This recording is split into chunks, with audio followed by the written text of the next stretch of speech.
नमस्कार विद्यार्थी मित्रांनो. आपण टाइप्स ऑफ फोर्स अभ्यासतो आहे. पहिले 5 टाइप्स आपण अभ्यासले आहेत.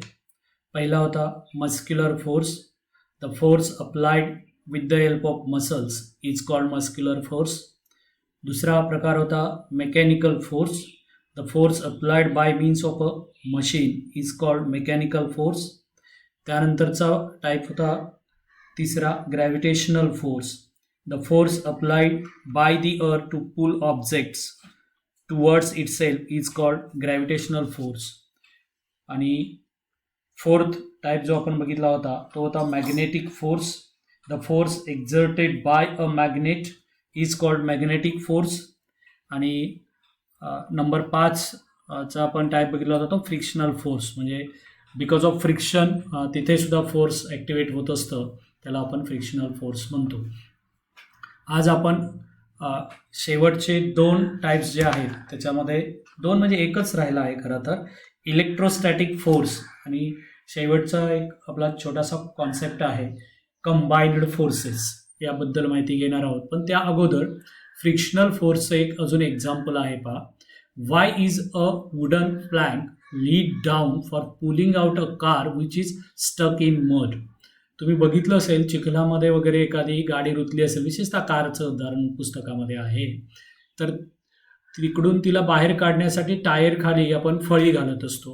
सगळ्यांना याचं उत्तर माहिती आहे की गाडी पटकन बाहेर यावी म्हणून, पण मुळात असं का होतं तर काय होतं बघा. A force of friction is generated between the wheel and the wooden plank laid down under the car.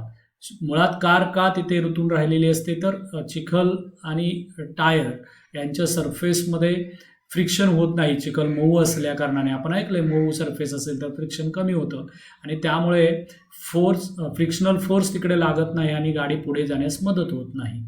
आणि जर का आपण फळी ठेवली तर त्याच्यामध्ये फ्रिक्शनल फोर्स जे आहे, फ्रिक्शन वाढतं आणि त्यामुळे कार बाहेर येण्यास मदत होते. Hence it can be pulled out from the mud. In short, the force of friction can either be decreased or increased as desired. म्हणजे फोर्स ऑफ फ्रिक्शन काही वेळेला ते डिक्रीज किंवा काही वेळेला इन्क्रीज होऊ शकतं ॲज पर सिच्युएशन.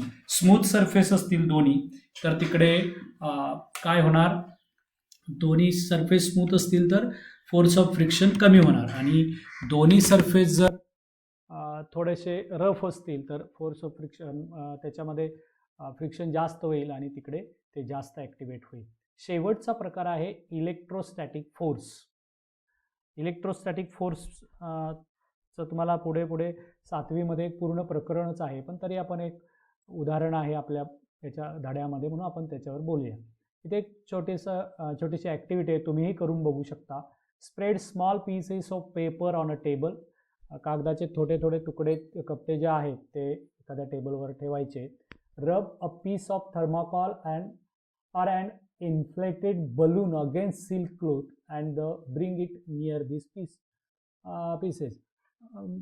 एखादा फुगवलेला फुगा असेल किंवा थर्माकोल असेल, जरा ते सिल्क क्लोथ बरोबर घासायचा आणि काय करायचं, हे आपले जे कागदाचे तुकडे आहेत, कपटे आहेत, त्याच्या जवळ न्यायचं.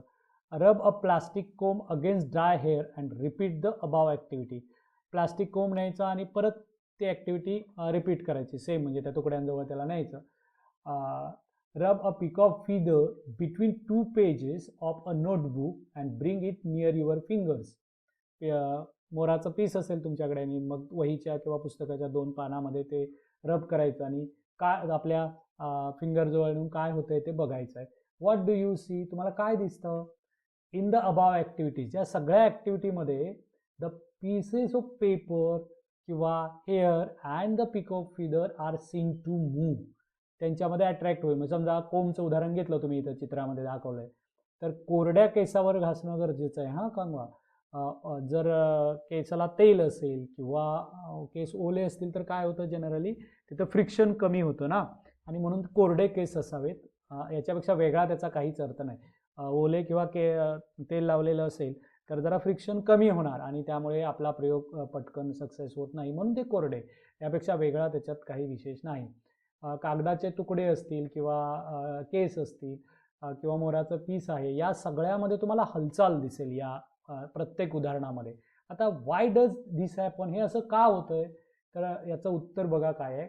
Static electricity is produced on material like rubber, plastic and ebonite due to friction.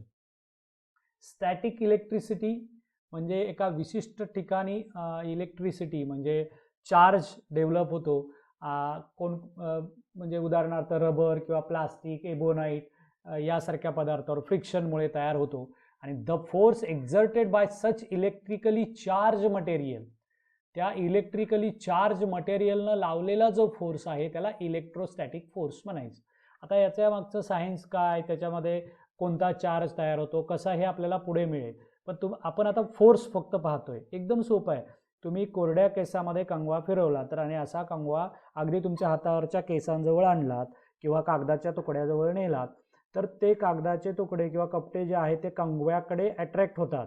म्हणजे कंगवा कोणत्या तरी फोर्सने त्यांच्याकडे त्या तुकड्यांना आपल्याकडे अट्रॅक्ट करून घेतोय ना स्वतःकडे. ते जे फोर्स आहे त्याला इलेक्ट्रोस्टॅटिक फोर्स म्हणायचं. सध्या आपण एवढंच लक्षात ठेवा या इलेक्ट्रोस्टॅटिक फोर्सचं.